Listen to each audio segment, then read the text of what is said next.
नमस्कार दोस्तों, मैं अतुल तिवारी आप सबका एक बार फिर से स्वागत करता हूं प्रीमियर आधार आईएएस के ऑनलाइन प्लेटफॉर्म, जहां हम बात करने वाले हैं 11 जुलाई 2026 की समसामयिक घटनाओं के बारे में। तो चलिए शुरू करते हैं और देखते हैं 11 जुलाई में क्या समसामयिक घटनाएं हमारे लिए महत्वपूर्ण रही हैं। पहली न्यूज़ लेते हैं नेशनल इंटरनेशनल से, करंट अफेयर से। ऑस्ट्रेलिया से 3 प्राचीन मूर्तियों की वापसी होने वाली है। चर्चा में क्यों है समझ लीजिए। तमिलनाडु के मंदिर श्री काशी विश्वनाथ स्वामी और नागन्नाथ स्वामी मंदिर से विदेश ले गए 3 प्राचीन मूर्तियों को वापस लाया जा रहा है। यह इंडिया ऑस्ट्रेलिया एनुअल समिट के दौरान म्यूचुअल लीगल असिस्टेंस ट्रीटी के तहत ये घोषणा की गई है।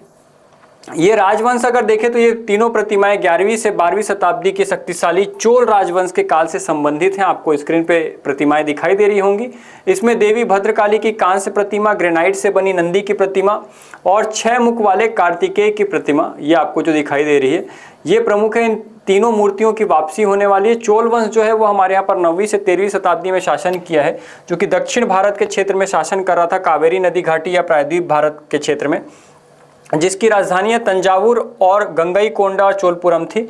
इसका सबसे प्रसिद्ध शासक राजा राज प्रथम और राजेंद्र प्रथम है, तो उनके आप नाम याद रख सकते हैं। तो ये तीनों मूर्तियां ऑस्ट्रेलिया से वापस लाई जा रही हैं।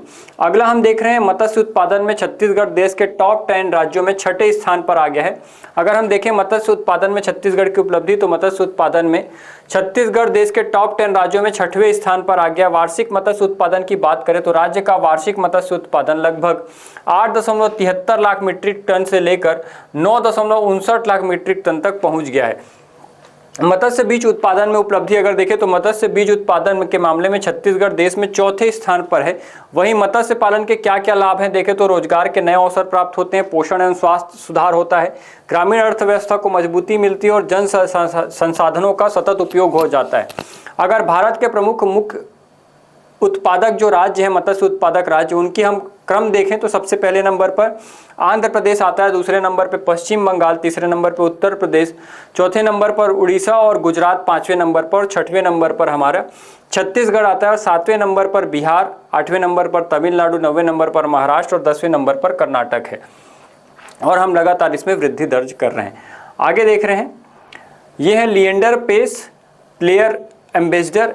एशियाई टेनिस महासंघ ने भारत के दिग्गज टेनिस खिलाड़ी और ओलंपिक पदक विजेता लिएंडर पेस को अपना प्लेयर एम्बेसडर नियुक्त किया है। लिएंडर पेस की अगर हम उपलब्धि देखें तो 18 ग्रैंड स्लैम ये जीत चुके हैं। 8 पुरुष युगल और 10 मिश्रित युगल खिताब जो है वो इनके नाम है। ओलंपिक पदक देखें तो 1996 अटलांटा ओलंपिक में इन्होंने एकल कांस्य पदक जीता था। अगर खेल रत्न देखें तो 1996 में भारत का सर्वोच्च खेल सम्मान इनको प्राप्त हो चुका है। 2001 में नागरिक सम्मान से सम्मानित हुए थे, पद्मश्री मिला था। 2014 में इनको पद्म भूषण मिल चुका है और हॉल ऑफ फेम इनमें शामिल होने वाले पहले एशियाई पुरुष खिलाड़ी थे ये। डेविस कप का रिकॉर्ड है इनके नाम, इतिहास में सर्वाधिक 45 डबल मैच जीत चुके हैं वहाँ पर। और ओलंपिक में 7 लगातार ओलंपिक खेलने वाले एकमात्र ये टेनिस खिलाड़ी हैं लिएंडर पेस, जिनको हाल ही में एशियाई टेनिस महासंघ ने भारत के जो दिग्गज खिलाड़ी हैं उनको अपना प्लेयर एम्बेसडर नियुक्त किया है। तो ये याद रखिएगा, इसलिए ये न्यूज़ हमारे लिए इंपॉर्टेंट थी। अगला देख रहे हैं, पिनोका लॉन्ग रेंज गाइडेड रॉकेट का सफल परीक्षण कर लिया गया है। डीआरडीओ ने उड़ीसा के चांदीपुर टेस्ट रेंज में Pinaka long range guided rocket missile का सफल परीक्षण किया है। रॉकेट ने 60 किलोमीटर की न्यूनतम दूरी के लक्ष्य पर सटीक प्रहार किया है। इसका विकास आर्ममेंट रिसर्च एवं डेवलपमेंट एस्टेब्लिशमेंट पुणे द्वारा किया गया है। ये Pinaka multi barrel rocket launcher प्रणाली का उन्नत संस्करण है और भारतीय सेना की लंबी दूरी तक सटीक मारक क्षमता और आत्मनिर्भरता भारत के रक्षा के क्षेत्र को मजबूती प्रदान करता है। तो याद रखिएगा, पिनाका नाम है, ये 60 किलोमीटर की न्यूनतम दूरी को लक्ष्य को प्रहार करने में सक्षम हुआ है, सफल हुआ है। तो ये इसका परीक्षण याद रखिएगा पिनाका का। आगे देख रहे हैं, यूरेनियम से गगनयान तक भारत ऑस्ट्रेलिया के बीच बड़े समझौते हुए हैं। कुछ समझौते हम देख लेते हैं। रक्षा और सुरक्षा सहयोग, संयुक्त रक्षा और सुरक्षा की घोषणा की गई है। सैन्य अभ्यास और सेनाओं के बीच तालमेल बढ़ाने पर सहमति बनी है। वहीं देखिए परमाणु सहयोग, तो भारत को शांतिपूर्ण उद्देश्य के लिए ऑस्ट्रेलिया यूरेनियम सप्लाई करेगा, जो कि हमारे लिए काफ़ी इम्पोर्टेंट होने वाला है, क्योंकि हम वैसे ही अभी ऊर्जा संकट से जूझ रहे हैं, अगर हमको यूरेनियम मिलेगा तो इससे काफ़ी राहत मिल जाएगी।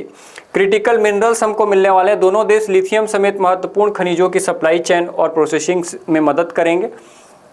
वहीं देखें तो अंतरिक्ष सहयोग में भी हमको मदद मिलने वाली है। कोकस या किलिंग द्वीप पर स्पेस ट्रैकिंग टर्मिनल बनाया जाएगा, जहां से गगनयान मिशन में भारत को मदद मिलेगी। और समुद्री सुरक्षा देखें तो Bharat Australia maritime security road map बनने में इसमें मदद मिलेगी। भारतीय तटरक्षक और ऑस्ट्रेलिया मैरीटाइम बॉर्डर कमांड के बीच MOU हुआ है। आगे देख रहे हैं, व्यापार और निवेश में भी समझौता हुआ है। ECTA को आगे बढ़कर CECA पर काम दिया जा रहा है और निवेश और निजी क्षेत्र में सहयोग को बढ़ावा दिया जा रहा है। साइबर और नई तकनीक तो देखें, साइबर सुरक्षा, AI, क्रिटिकल टेक्नोलॉजी और सप्लाई चेन साझेदारी, इन सब पर काम होने वाला है। ऑस्ट्रेलिया भारत कनाडा टेक्नोलॉजी एवं इनोवेशन के लिए MOU होने वाला है। शिक्षा और स्किल डेवलपमेंट देखें तो ऑस्ट्रेलिया यूनिवर्सिटी के भारत में कैंपस खुलेंगे और मार्चिंग स्किल सेंटर और छात्र का आदान प्रदान भी होगा। इंडो पैसिफिक और वैश्विक सहयोग देखें तो मुक्त और सुरक्षित इंडो पैसिफिक पर साझा प्रतिबद्धता है। आतंकवाद के खिलाफ सहयोग और संयुक्त राष्ट्र सुरक्षा परिषद सुधार पर ये दोनों ने समर्थन दिया है। और इससे निष्कर्ष ये निकलता है कि ये समझौते भारत ऑस्ट्रेलिया संबंधों को नई ऊंचाई देंगे और रक्षा, व्यापार, तकनीक, शिक्षा, ऊर्जा और व्यापार सुरक्षा जैसे क्षेत्रों में व्यापक सहयोग से दोनों देशों का भविष्य और मजबूत होगा। अगर इसके मुख्य लाभ देखें तो सुरक्षा और रणनीतिक मजबूती मिलेगी, इससे ऊर्जा सुरक्षा में आत्मनिर्भरता आएगी भारत के यहाँ, और क्रिटिकल मिनरल्स की सप्लाई हमको सुनिश्चित हो पाएगी। अंतरिक्ष और तकनीकी में हमारी प्रगति हो पाएगी। शिक्षा और कौशल का विकास होगा। व्यापार और निवेश में भी वृद्धि होगी। साथ में वैश्विक मंच पर मजबूती भागीदारी सुनिश्चित हो पाएगी। तो इसलिए ये हमारे लिए इम्पोर्टेंट है।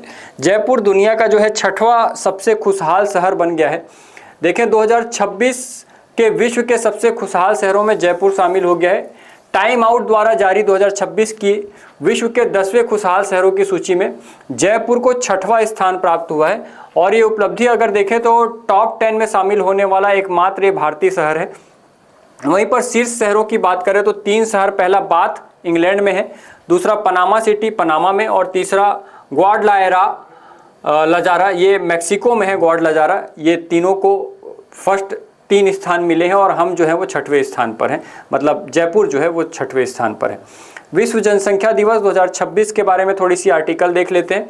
11 जुलाई को विश्व जनसंख्या दिवस के रूप में मनाया जाता है। 2026 की थीम युवाओं की आशाओं और आकांक्षाओं को साकार करना, आज और भविष्य के लिए ये हमारी थीम है।